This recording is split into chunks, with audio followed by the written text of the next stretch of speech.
Hi, and welcome to Conscious Awareness TV. Today we are going to be talking about Quantum Story, Change Your Life, Change Your Story with Tamara Guirado, and she is an award-winning writer and also a healer, an energy healer. So we'd like to welcome you to the show, and I want to let you know that she has flown all the way from Louisiana to be here today with us. So thank you so much for taking the time to fly and be here for the show and share your knowledge and all the this information about story, because we all do really have a story. I know I have many stories, and I'm sure the viewers and listeners, I don't want to say you can relate, but I think we can all relate to that. So welcome, and thanks for coming and being here to the show.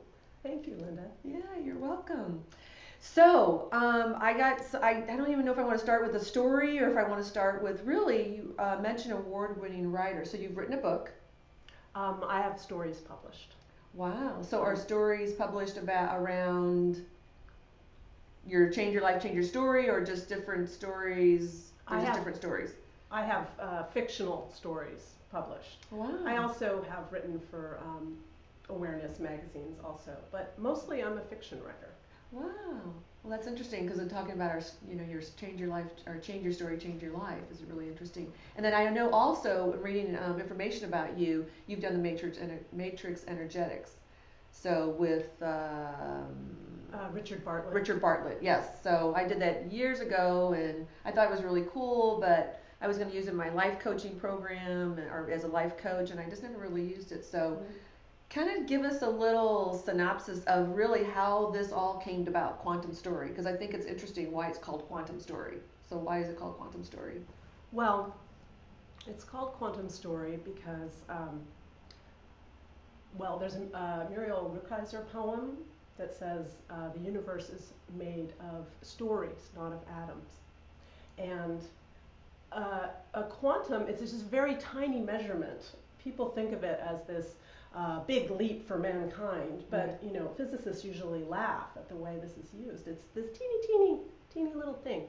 And my supposition is that the entire universe is made of stories. Our identity, our sense of self, what we believe is possible for ourselves, our history, our culture, our memories, which are how we anchor reality. It's all a story. Right. So when you go, I want to go back to when you say the universe is made of a bunch of stories.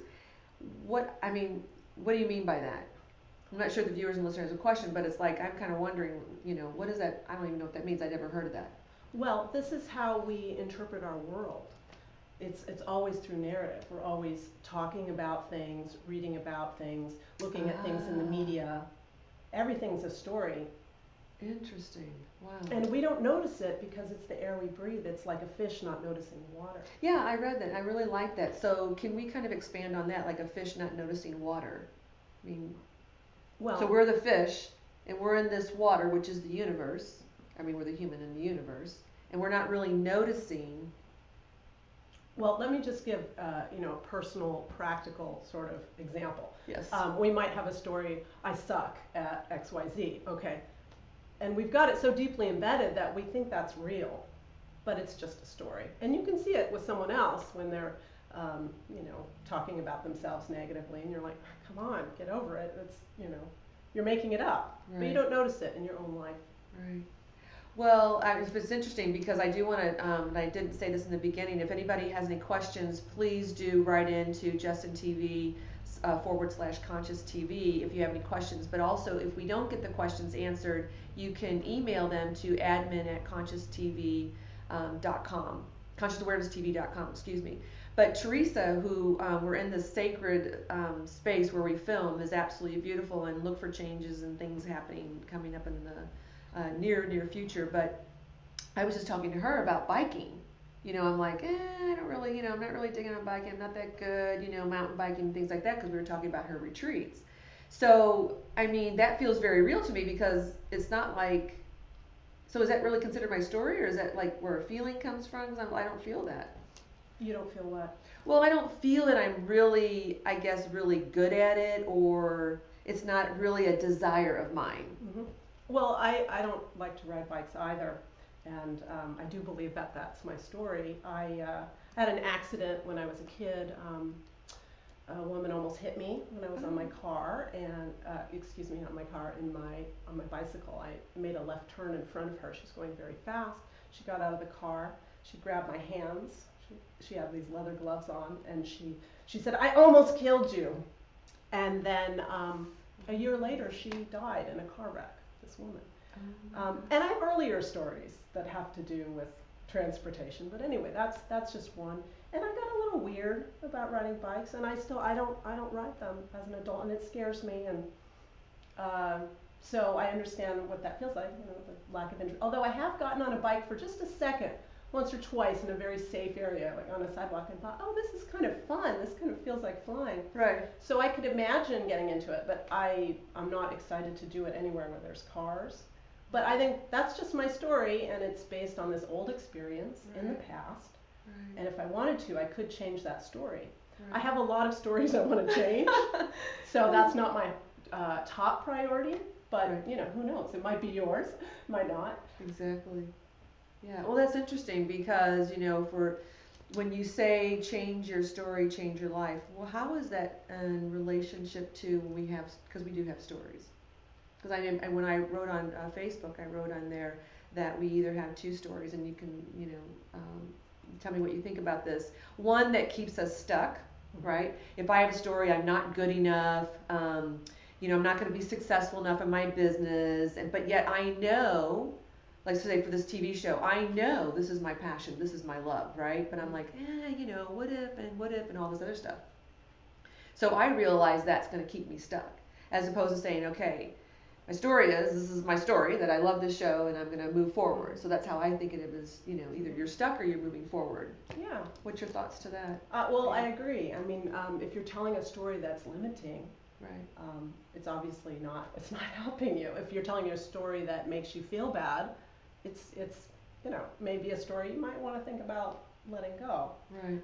But if you really get down to it, all our stories are just stories, whether they're positive or negative.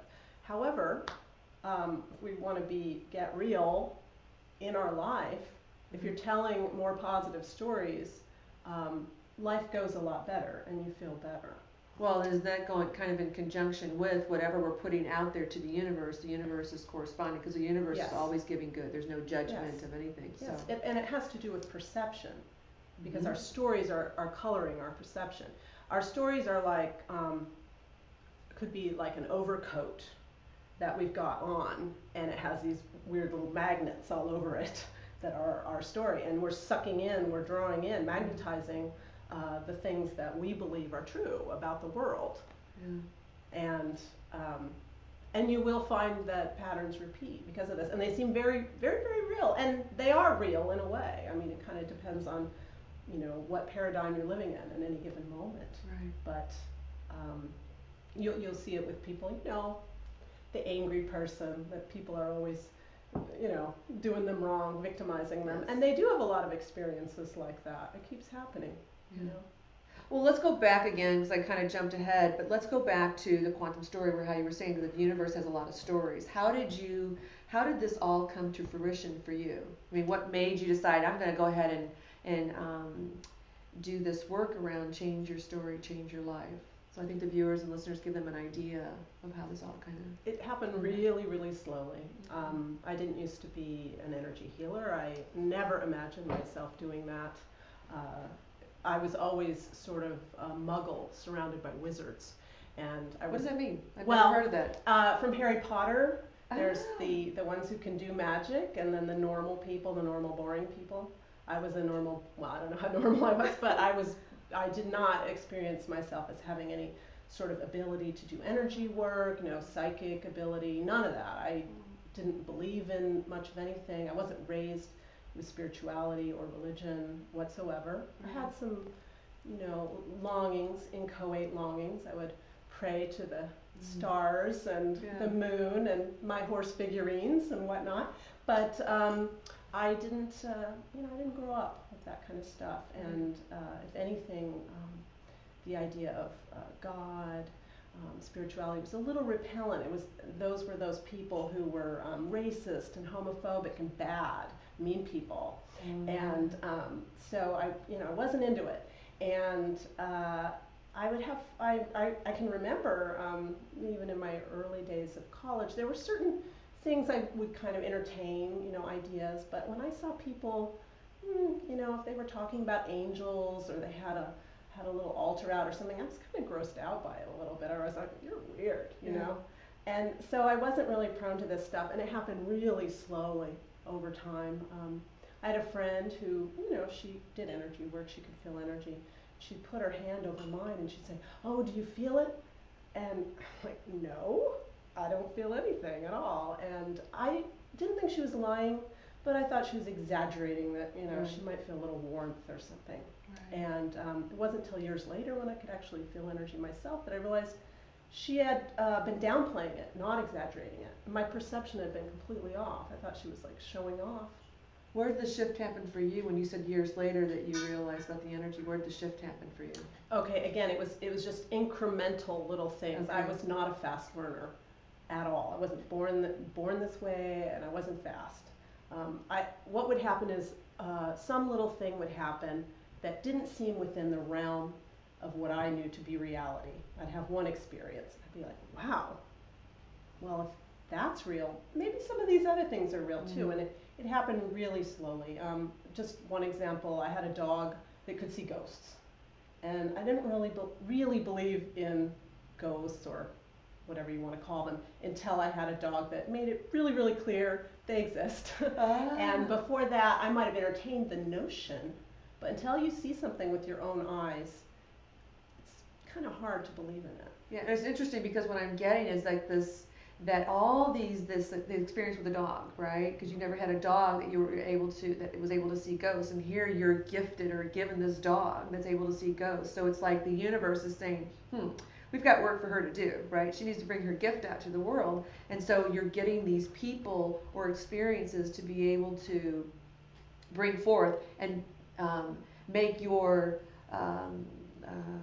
thoughts a reality of what you're thinking about. And they're very patient with me. Yes. Very. I mean, it took years and years and years. But I think that's great because we, and I think for the viewers and listeners, because what I'm feeling is a sense of that, there might be somebody out here who's saying, you know what, I'm really slow at this too.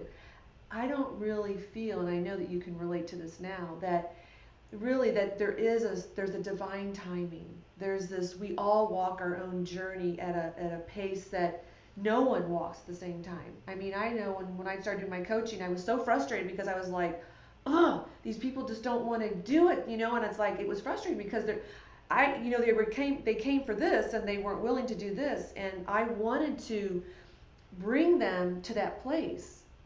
But I realized after I stopped coaching at that time that they had to take their own journey.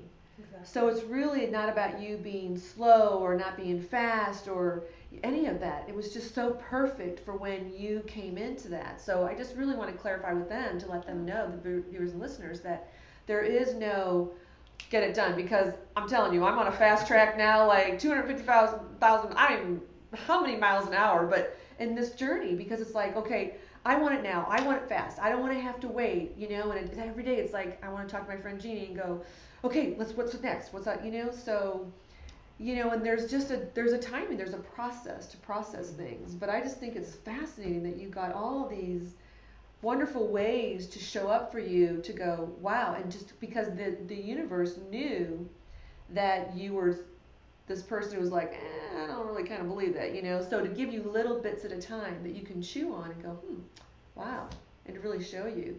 So, yeah. So eventually I did start doing energy work. It took me a long time to even think about that. And even then, I saw a lot of good results, but one thing I noticed, I'm certified in a couple different modalities, but one thing I noticed is that people might have a big shift. Something might be temporarily fixed, but then it would come back, it would come back a week later, or a day later, an hour later, and I came to the conclusion, as many people do, that your underlying belief systems are pretty important. You kind of need to get to the root of those, and those belief systems, they're stories. And I also, a poet friend of mine, Rick Barrett, was talking to me about imagery and how writers create imagery and what it does with the brain. And he had read a book by this woman named Elaine Scarry. I think it's called Dreaming by the Book, and it's very academic, and not everybody's going to be into it, but it has some interesting ideas, and she's really analyzing how books convey sensory detail, imagery, reality, how they build reality for the brain, for the reader. And I started getting these kind of guidance around this, and it was just little glimmers, and all of this, again, took years. And it had been predicted a couple years earlier that I was going to write some kind of book like this. When you say predicted? Oh, you know, I was speaking to some healer or other, or a couple different ones said this, that I was going to write a book that was nonfiction, that was, you know, new agey.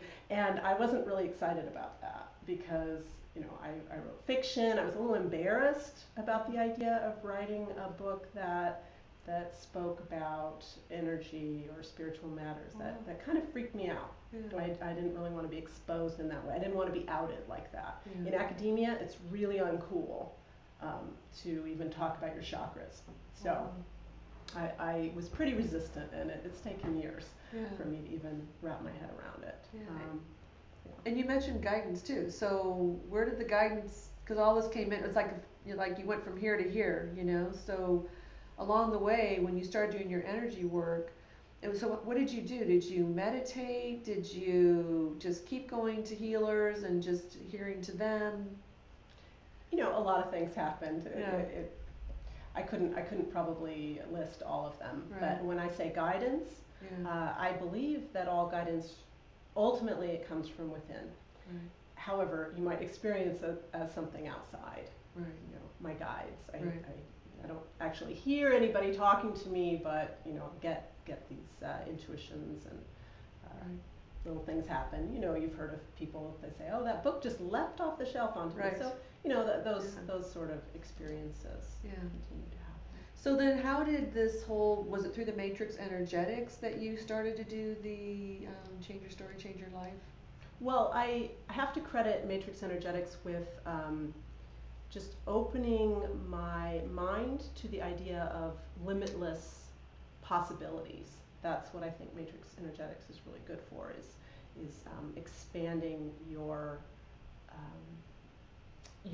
idea of what is possible. It's very playful, and it's kind of just saying, hey, anything could happen. Let's play around and see what could happen. And I also started practicing other modalities once Matrix opened the door.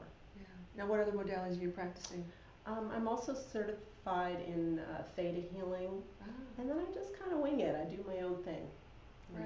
Well, it's interesting coming from someone who was so kind of, I don't believe in all this, and now you're doing that, and then you've created your own thing. So what is that?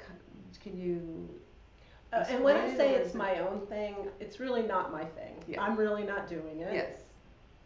I can afford to be really humble about it because I really can't control it. I just, as much as I'm able to be open, spirit, you know, runs through me and does what it does. Right. You're the conduit. Yes. Yeah. And I can't really have any ego about it because honestly, I couldn't tell you what happens. Right. It happens. Right. And I would have been completely shocked if someone told me I'd be doing things like this. That is now. So cool. Yeah. So it's like, you know, it's really giving the viewers and listeners who are listening and watching an opportunity to, that if they're on this path, this journey, you know, that there's, it's all going to surface when we are open and ready to surface. We're given these opportunities to be able to awaken to our great gift to experiences for growth and evolution. And so when, you know, just hearing yours and how all of a sudden, you know, going what you've been through and then coming up, and now you're doing, you know, you're being a conduit that is gifted this energy. And I mean, I must say that I'm a work in progress. I'm not claiming to have it all together. I use my own techniques on myself, and you know, I think that we're all beginners, and that beginners can support each other. Yeah. Well, and I think too that that we're not, it's like a never-ending process. It's like when we think we've got it all handled, then it's like I don't Yeah. think so. You don't, you know, when I know all of it and I can say there's just no way. I think we're all teachers and students, and I think that's the beauty of it all is that there's never that point of, you know, like when you're in exercise, you get to that peak. I don't think there's with the universe and growth and evolution. There's never that peak. It's like it just you think you got it. It's like oh boy, no, you haven't gotten. You're just there's another level. That's what I was probably going to say is levels. Yeah, Yeah. Absolutely. Yeah. Absolutely. Yeah. So talk about this. Let's talk about the change your story, change your life. We talked about the fish in the pond. You kind of talked how you've gotten there, and this really blossomed. Not through major energetics, but they were like it was a playful, not limiting, and things like that. So, where was the creation? Where did you decide to create this? Was it from your own story that you decided that I was able to change my story, so it changed my life? Yes, I started kicking around some ideas, and I this is not a new idea. People have been doing this for many years. Narrative therapy, for example, has been around since Never heard of that. I think the 70s, and Really? it's just the idea that you reframe your past in a way that is more empowering. How do you do that? Can you Well, yours like listeners? for example, you know, whatever rotten things happened to you when you were a kid, you kind of separate your identity from that. That's like something that happened to you, but it's not you. Right. And then you might, well, one thing, exercise that I believe people do is, and that I sometimes have people do, is maybe rewrite their childhood, how they would have preferred it to happen. What if they did have a loving childhood? What would that look like? Or you interpret some of the events that happened in ways like, oh, I learned X, Y, Z from having this happen to me. You know, some flowers don't bloom unless you kick them or, you know, snap them with your fingers. You know, if they need a cold frost or whatever in order to blossom.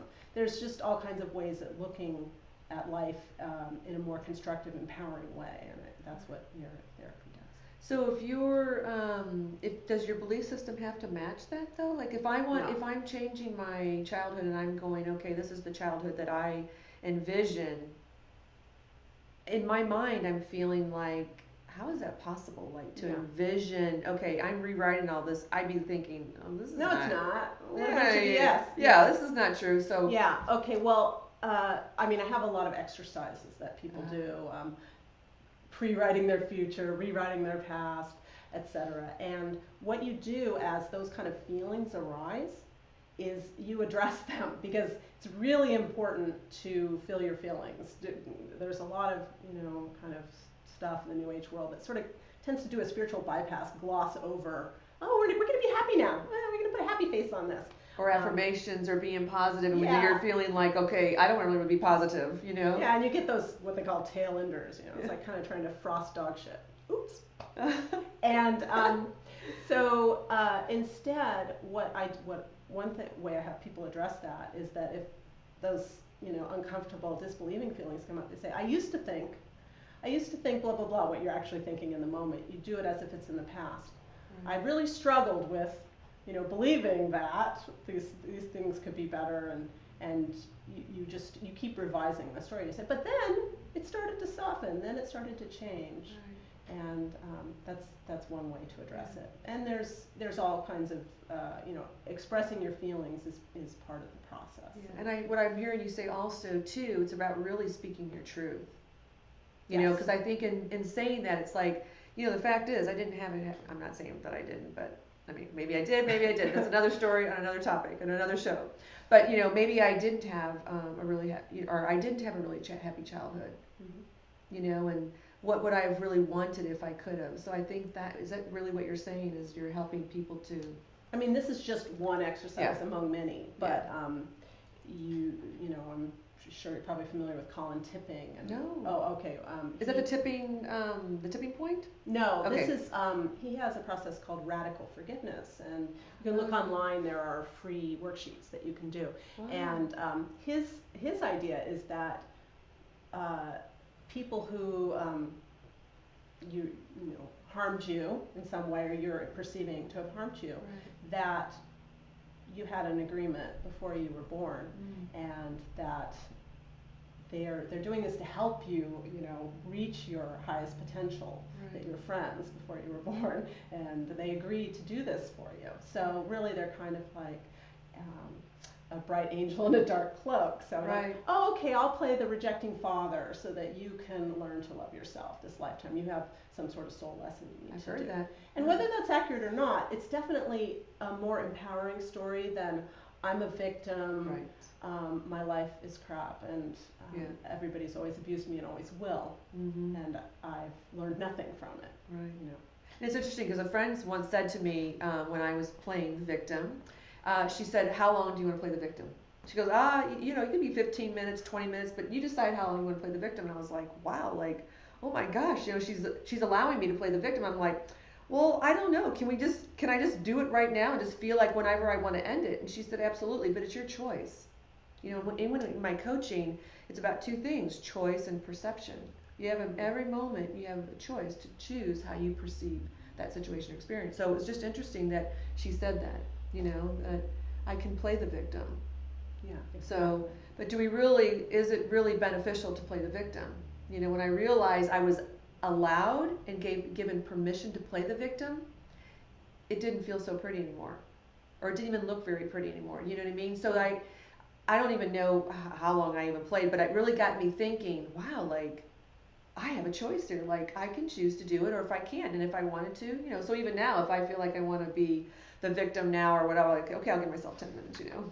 Or I'm going to pout for 10 minutes, or I'm going to be whiny for 10 minutes. So I think it's just giving ourselves permission to do that, you know. Yeah. Yeah. Absolutely. Yeah. And in the moment, if you are really suffering and you're really, you know, in it, you're in some sort of well, what Eckhart Tolle calls the pain body, which is a lot like this overcoat full of magnets.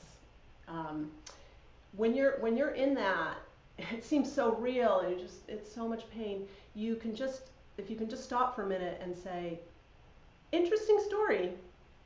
Right. I'm writing this story. I'm telling this story.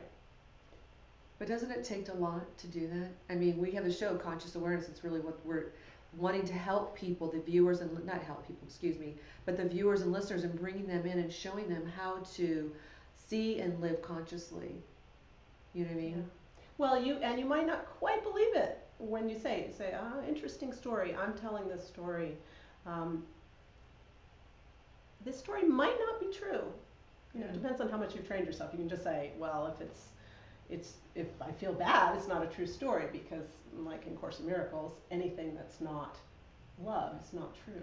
Right. But that's a pretty radical concept. We don't even need to go there. Right. Even if you have no concept of God, you're repelled by it, you don't even want to talk about your higher power or nature, any of it. Let's say logic is where you are. You can just say, brain, can you come up with a more logical, accurate story? And usually you can, because these kind of stories that are spiraling around that are so unpleasant, they're not usually terribly accurate, even in the quote objective sense. Right. Well, I think it's just which is gosh, I can't even speak. Blah blah. What is really interesting is that, you know, this is all about awakening. So do you find a lot of people are awakened enough to realize that to say brain, or in that moment, do you know what I mean? Like, are they really in that conscious awareness to Well, you have to sneak with them first. Yeah. Wow, that's interesting. You know, and two, was something that you were saying, it's about stepping out and being the observer. Mm-hmm.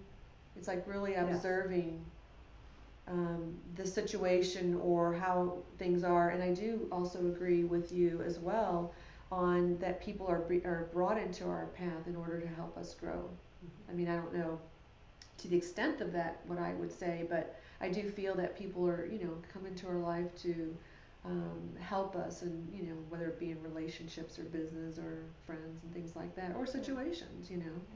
Yeah. And when you begin rewriting these stories, it can work on several different levels. It can be just psychologically, you feel a little better to have reframed it, like the narrative therapists do. But ultimately, sometimes it actually affects physical reality. And that isn't necessarily the goal. It might be in the moment you just want something, you know, and so you start playing around with this because you want something. You start experimenting, and then you're like, wow, it actually happened, or it didn't, you know. But the idea is to loosen up your story, because these stories are they're like a cage. They're like a prison that you've built, and they're very tight, and they don't allow any wiggle room, any possibility. Right. And as you start to just even observe, like you said, observe this cage, it gets softer. It's easier for, you know, the light to get in. It's easier for it to melt. And as you start rewriting these stories, playing with it, disidentifying from your stories, all kinds of, you know, really miraculous things can happen. Yeah. So is everything, it's like I feel like they're asking these questions because I'm asking the question as well. Is everything a story then? So Yes. I was going to ask you, so it is. It's like what they say, everything, all this is an illusion. This is not really. It's a very similar concept. Yes. Yeah, everything is just made up. Because Jeannie Yes. talks about that too. It's like everything is just made up. You know? Yeah, but that doesn't mean it doesn't feel exactly. and act really real. Yes. Right there in the moment. They say, sometimes they say reality is the thing that, you know, even when you stop believing in it, it's still there. Right. You know, if you get hit by a truck, it's still going to hurt. Yes, yes, yeah. So when that happens, oh, we have a question. Has being a writer helped to rewrite your stories? Yes, yes. That's partly one of the, you know, ways that I notice that this does something is because I'm a fiction writer, but like a lot of fiction writers, I'm inspired by stuff that actually happened to me or my friends. But then you change it up a little in fiction. So I might be basing a story that really happened to my cousin. In my novel, it's a brother, and I started finding I would get a little confused sometimes about what really happened later on after I'd written about it for so long in a certain way, and then I would start, oh wait, no, that's not what really happened. Right. Yeah. So what about your own stories? Have you rewritten any of your own stories? Oh, you mean changing my own life through doing Yes. it? Yes, I have, and I will have to admit, I've been writers, including myself, are some of the most resistant to doing this technique. It's actually better. It's actually easier usually for people who aren't writers, because writers have a certain idea about what writing is for, and journaling and that sort of thing is kind of like, you know. But every time I do it, I do get some kind of results or relief, and so that's encouraged me to do it more, even if I do think it's a little goofy. Yeah. And I mean, just an example. I was gonna say, could you give us an example? Yeah. Nice to, yeah. How I ended up moving to New Orleans. Yes. I had no intention of moving there. I wanted to move, but I didn't know where I was going. I was considering Santa Monica. I was considering Ashland, Oregon. Two very different places. Very. Yes. But I was really kind of not knowing, just knowing that I wanted to move somewhere. And at the time, I had a client, a writing client, who I was supposed to go to New York and work with her for a week. Wow. And do a writing retreat. And I wrote a pep talk to her that used New Orleans. And when you talk about pep talk? Oh, I was, you know, talking about when you're writing a novel and it's like driving a car. Okay. And you don't want to turn off in New Jersey when you're heading to New Orleans. Yeah. Okay. Yeah. But, you know, if you do, you can get back on the highway, that kind of thing. Okay. And I mentioned New Orleans briefly in passing with that. And it got her excited, and she said, let's go do that writing retreat in New Orleans instead. Oh. And I said, well, I don't know if that's such a good idea, because New Orleans could be a pretty distracting place, I think. And, you know, it's better to go write somewhere where it's boring and cold outside, et cetera, although it is actually very cold in New Orleans right now. But she said, no, I can focus, I promise. And I said, okay, well, great, sounds fun. And I started researching New Orleans because of that, and I decided, maybe I'll move there. And it hadn't been on my list at all. And then I thought, wait a minute, I wrote a quantum story about this like 6 months ago. It wasn't about moving to New Orleans, but it was about being in New Orleans. Really? And my idea was, I was, you know, in a fabulously successful, wealthy moment, and I was in New Orleans with friends, sharing it with them on vacation. Wow. And I went to, you know, I described the whole scene, and I was eating oysters and trying absinthe, which I don't ordinarily drink, but I never had absinthe. So What is it? I've never even heard of that. I still haven't tried it, but it's a type of liquor that Oh. people think is really romantic. But Oh wow, yeah. never heard of that. Interesting. Yeah. So it wasn't something I was invested in at all. Right. I wasn't like, oh, I must go to New Orleans. I was just practicing, playing around, and then it ended up here I was in New Orleans eating oysters. Wow. So your story really became a real reality. It did, and I've had that happen many times. But I don't want to emphasize that this is a manifestation technique. Ah, very good. It Yeah. can sometimes turn out that way, but I don't really think that that's the primary goal. It might be the thing that gets you interested in doing it in the Right. first place, but what's more important is connecting to love, connecting to the sense of peace, connecting to your creative self. When we're kids, we're still, well, not all of us, but in general, we're really encouraged to play, to be creative, to make these imaginary worlds, and then later that gets squelched, and it's all about reality, and it's Get a not, job, go to school. Yeah, and it's not Work, don't play. it's not so fun, and Yes. I actually think it's vitally important to get into that state of creativity and play again. That it's really, really important. And that's what some of these exercises are designed to do. Yeah. Is helping connect you to source. Yeah. Well, and I guess what your fiction stories are really, that's what your stories are. They're these quantum stories, right? That you've written, either be about your uncle or your brother or somebody like that. Is that what these stories are all about? I don't really see them that way. I see that as being, entertaining. It's fiction, and fiction is full of conflict. Okay. Otherwise, it's not engaging. Exactly. Yeah. And then quantum stories, when you write them, if there's conflict, you're trying to resolve it in that moment. You're actually trying to write a peaceful, happy story, which could be pretty boring to read, frankly, if it were published. But this is for your own benefit. It's not something other people are going to want to read. But well, I don't know. Well, was it possible? I mean, it's possible. They might want to read it because they see, oh wow, I could do something like this too, and Right. and I might get some benefit from it. But I don't think that it doesn't need to be engaging to a reader.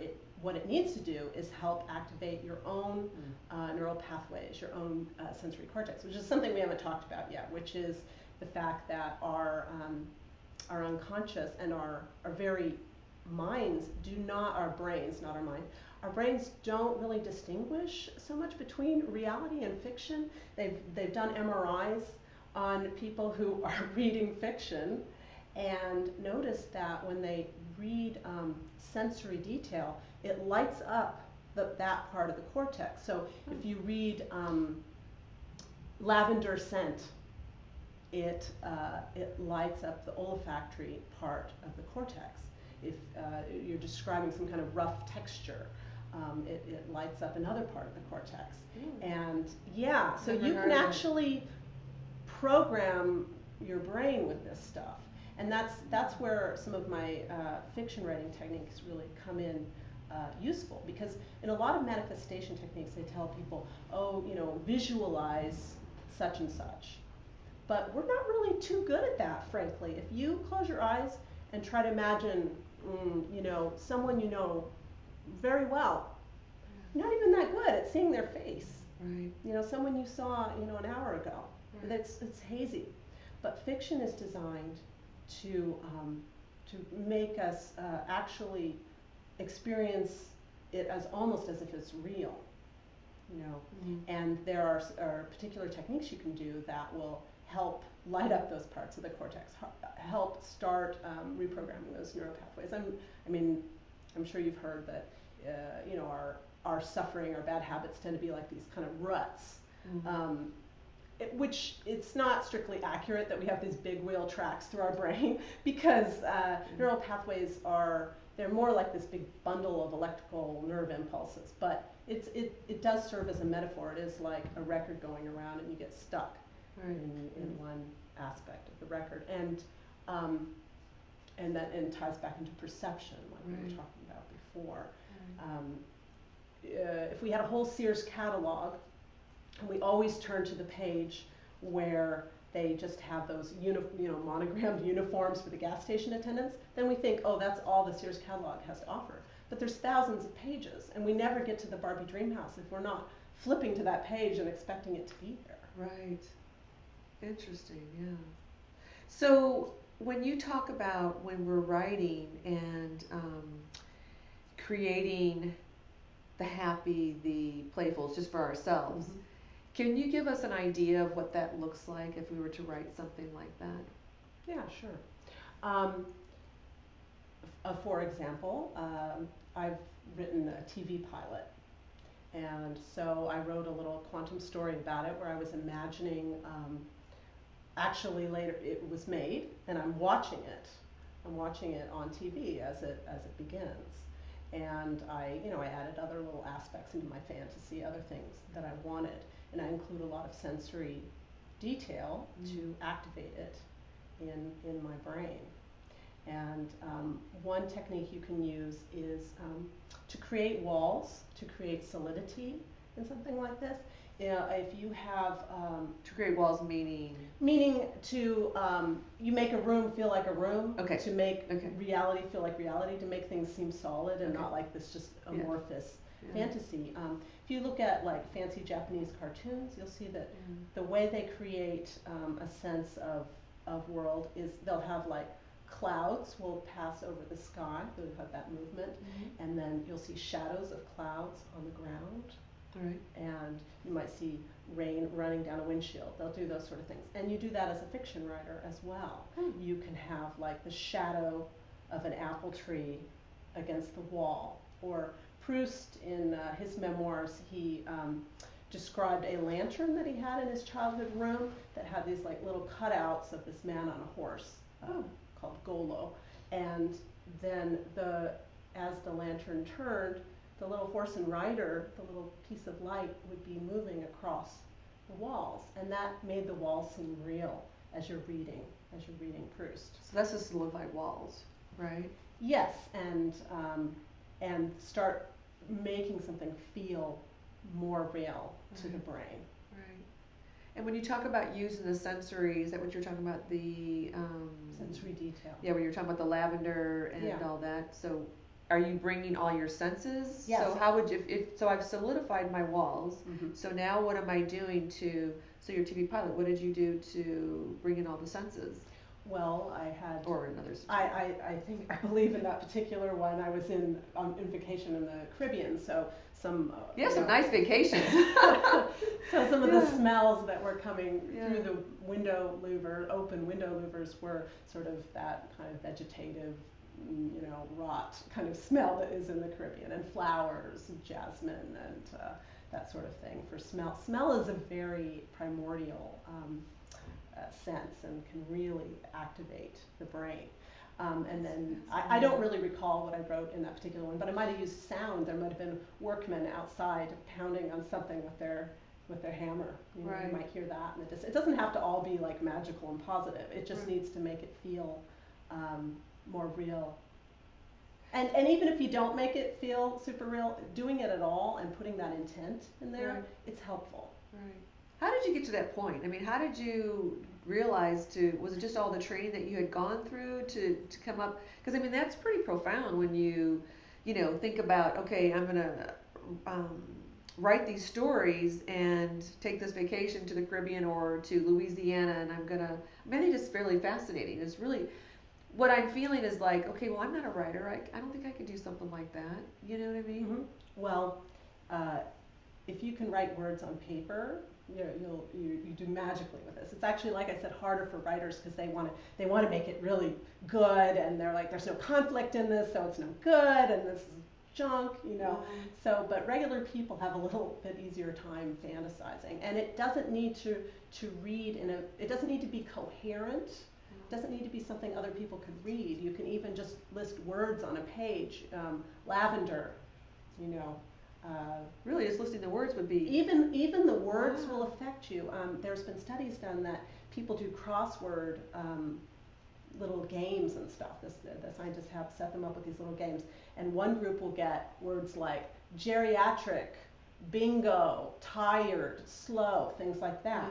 And then the other group gets, you know, energetic, athlete, etc. And then they time how long it takes these people to walk down the hall afterwards. Really? And the people who got geriatric and slow are like, down the hall. Wow. Yeah. So it's kind of, it's almost a little bit scary how easily we are affected by stories in our world. I mean, there's been countless studies about this. People watch one television program that presents, you know, sexuality in a certain way, and their opinions when they take a test afterwards are completely affected by this. Right. Which You is know, true. just from watching 1 hour of television. Yeah, I think that is true, or I feel that's true, that when we do watch something, again, well, I mean, it could be, it depends where your mind concept is. You could be like, it's just a show, it's just, you know, wherever your consciousness is at, or you really do take it in and make it your reality. Absolutely. Yeah. And sometimes we take it in and make it our reality more than we would think or would like to. Yeah. Yeah, absolutely. Yeah. So, did you, I had a question I wanted to ask you about the quantum stories. Excuse me, I'm going to get a cough drop because I have a story going that I have a cough. There you go. Well, so what are some of the techniques that people, if they wanted to, we gave a little bit of techniques, but if they were going to write their story, so how are they going to begin to write their story? Well, it really depends on the situation. That's why I work with people personally and see what's going on with them. They might choose to work on something they want to have happen and write about something positive that's happening later in the future, but they write it as if it's already happened. Right. Or they might write about something in the past that has really is still affecting their life and is making them feel limited. Right. So they might start in the past and have something else happen. And there's like a whole host of ways to work on this. Just one exercise is imagining that somebody the God in the machine sort of thing, someone comes down and intervenes in a scenario where you felt victimized as a child. An angel or an adult or a superhero comes in and saves the day. Or they might fantasize that they themselves save the day. There's any number of ways to do this. And the thing that's interesting is this, it can feel kind of like, what am I doing? This is a waste of time. Right. This is goofy. Why am I bothering with this? Right. But it's kind of amazing how profound this can actually, how it can affect you, because you're rewriting things in your field, in your energetic field, as well as in your neural pathways. And it affects how you are in the present after you've rewritten or done some business like this in the past. Right. And sometimes, I mean, I've had experiences where people show up in the present and are suddenly apologizing to me, that sort of thing. But I don't want to emphasize that you're like, I have control of everything. I'm going to rewrite it all exactly as I want, like you're some mad deity. But sometimes it can feel a little like that. Right. When you talk about the field, when you refer to that, what are you referring to? I mean, I know there's this magnetic field, but what's your perception so the viewers and listeners have an idea? Because you said when it's in the field. I'm talking about the sort of energetic system that's around your body, the magnets. Right, the magnetic field, energetic field. That live around your body. Right, so that's drawing things in. Mm-hmm. Yeah, and it's a little like, it's the living in an egg that, allows you to see things a certain way. It has to do with perception. Everybody knows they get a Volkswagen and suddenly they see Volkswagens everywhere. Right. It's a little like that. And this is a spoiler, so anyone who has not yet seen the on YouTube a video about a basketball game and a white team, black team, and a gorilla, and you still want to see it, plug your ears for a minute. spoiler, but it's a video about perception, and you're asked before you watch the video to count how many times the team in white passes the ball. And to egg you on, they might say something like, oh, one gender is better at this than the other. So you're like, oh, it's going to be my gender that's better. So you're looking, you're counting, how many times does the team in white pass the ball? And then at the end, they'll say, okay, well, it was 15 times. What did you get? Maybe you got 13. And they say, okay, great, but did you see the big gorilla dancing in the middle of the court? And you didn't. Because you weren't paying attention. No. Because all you were paying attention was how many balls they were. Exactly. And that's what, I find that so comforting, because that's what life is like at all times. And so you can change what you see by shifting your perception. It's all out there. The whole big Sears catalog full of stuff is out there. And you can stop looking at the trash cans and start looking at something that is, a little more interesting. Right. That is true, because we don't see things that are happening, on a daily basis. Oh, we have another question. Thank you for all these great questions. You have experience teaching in universities. Is the academic world becoming more comfortable with New Age ideas? That's not been my experience, but I mean, it's quite possible that that's happening in some places. And there are some schools that are, a little more woo-woo than others. Well, I know there's up in Santa Monica, there is the spiritual university, but you have to have... Yeah, if you have a university that has the word spiritual in it, probably it's okay to talk about your chakras. But if you're at Stanford, you might want to keep your mouth shut. Yeah, do you think? Well, that's true, spiritual, yeah. Yeah, it's interesting. It's a great question. But that's just my story from my experience, and who knows? Maybe I haven't taught in university for 2 years. Maybe it's rife with spirituality at the moment. Well, I think what you just said, which is really interesting, is that is your experience and your story. So what I'm learning, and really kind of know, but really have embodied this, is that what we filter through is through our own experiences. So what I'm filtering through based upon my experience, it may be different than what you did. So it's not going to be, so the same. So it's just really interesting, and I think that the times are changing where... In general, yes. There is the possibility, that would be something I would really want to Google, possibly, and find out if there really are universities that have New Age studies. Because I think you're going to find that they're maybe not called New Age studies, but...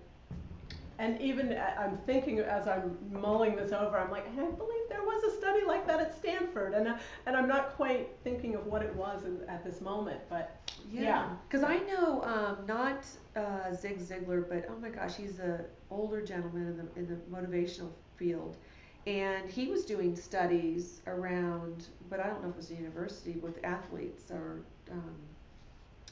gold medalists and things, Olympians. And putting them up to electrodes and things like that, and having them play out, which this is really interesting, and it really kind of coincides what we're talking about, is he would have them act as if they were on the field, like they were a track runner or whatever, they were on the field running and feeling them running, but they weren't actually physically doing it, but in their mental mind they were doing it, seeing themselves win. And then all the EKG, or not EKG, what is it called? Is it called EKG? Whatever the graph or whatever those things are, what has little things, whatever those little things are, it had it where they would actually look like they were actually doing it. Yeah, a lot of sports research is where a lot of these ideas about perception actually come from, because athletes frequently do some sort of visualizing before they, do their sport. Right. I mean, Roger Bannister is frequently used as an example of this concept, because nobody had run a 4-minute mile or under a 4-minute mile before Roger Bannister, and there was just a belief system that you could not do that the human body was not capable of this. And then he started just thinking, yes, I can do it. I mean, he spent time engaged in, yes, I can do this, and he did. And then after that, a bunch of people started being able to do it. Mm-hmm. Well, and if we didn't answer your question, we do apologize, because again, it's like something I would probably Google, but I would imagine that the time is coming where they are adding different things in, and they're finding. I know there is a university. I don't know the name of it, but I've seen it on um, I think it's YouTube, or it's like a commercial through YouTube, where actually at this university, because I thought they would be a great, um, it would be a really good organization to interview, but they have these classes on meditation, or different classes that they show that they perfect in that, what you consider perfection into that, and then they go into the next one. So, and I know my son going to UC Davis, the whole philosophy of the school is knowing who you are. They have meditation stations through each of the classes that you can go in. So, I mean, that's UC Davis, so that's a college, and so I would imagine that there are probably other places that you just, it's probably just checking into that, so we didn't get your question answered. But so what about your clients? How do your clients, do they feel like, do you have anybody that's really resistant, or that's really kind of taken this on and has really profound, has their life has really changed through your work?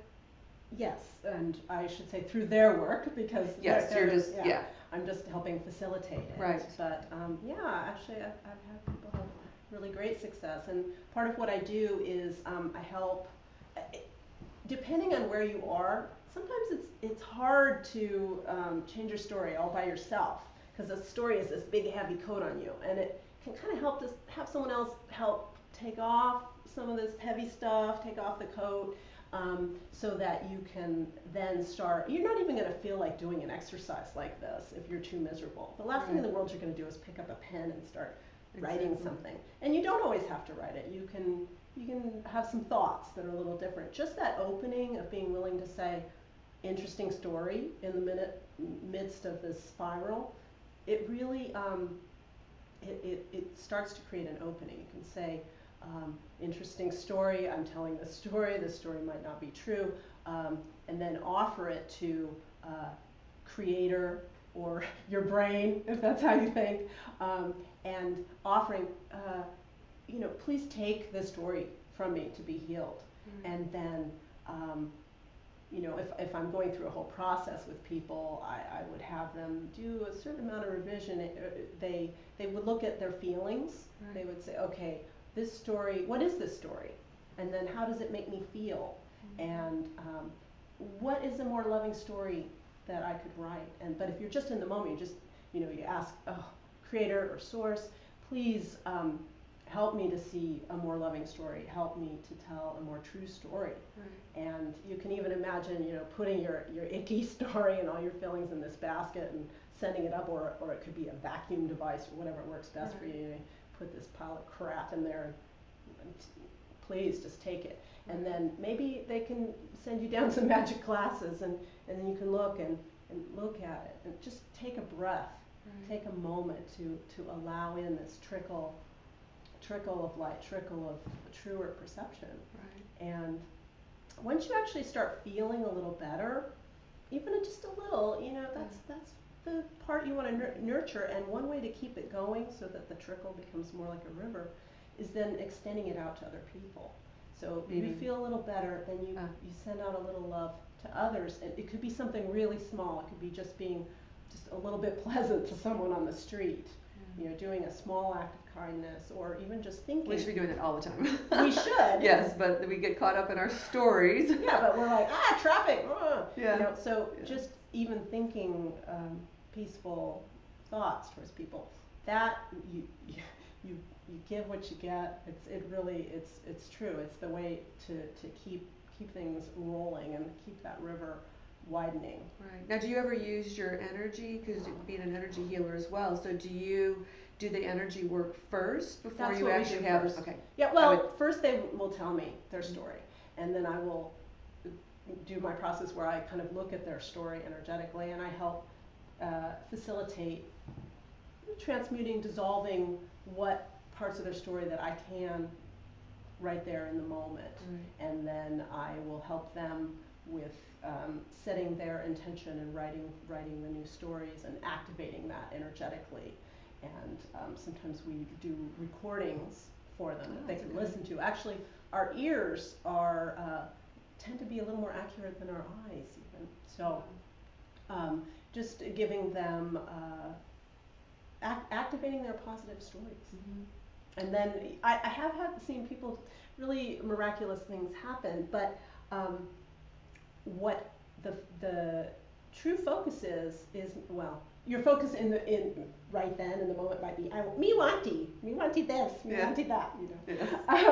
Yeah. But then if you look underneath as you're doing this process, you can start seeing what the true need is underneath the need for, say, you want a guy or you want money, you know, what is it underneath that, you know, is feeding that? Right. And keep dropping down until you see, you know, what is real here. Yeah, you're getting to the core. Getting Absolutely. to the core, and which is usually that you feel separate from source. Right. Absolutely. So Separation. ultimately, you can disidentify from story as well. You can't completely as a human being, because that's, you know, unless you're reaching samadhi. We're going to have our stories, but you know, we can have a happier dream. Yeah. Well, great. Well, how can they get in touch with you in order to find out more about what you do and how you do it, and if they're interested in, you know, the viewers and listeners knowing, you know, how can I get in touch with Tamara? I have a website called quantumstory.com. Great. And quantum, Quantum? Yes. Story.com. Great. Well, thank you so much for, you know, flying in today and really being on the show. We greatly appreciate it, and you know, it was just wonderful having you here. It's been fun. Yeah, that's what it's all about. And so, helping people, and we thank the viewers and listeners out there who joined and tuned in to us today. We thank Teresa Hill for the sacred space that we're able to film here in this beautiful place. We thank Alan for helping us to make this also happen, and just again, we really especially thank you for tuning in today. And look for next week. We'll have Suresh Ramaswamy. He will be talking about transforming your life. And if you missed the show today and you don't know where you can go to find it, you can go to our YouTube channel, Conscious Awareness TV, and search for us on there, and you can see all the archive shows. And this will take, you know, a little bit of time to get up there, but definitely, if you have any questions that you didn't get answered today, go to admin at consciousawareness.tv.com, and we will get those answered next week. So thank you so much again for joining us today, and thank you, and we really appreciate it. We'll tune in next week, and we'll see you then. Thanks.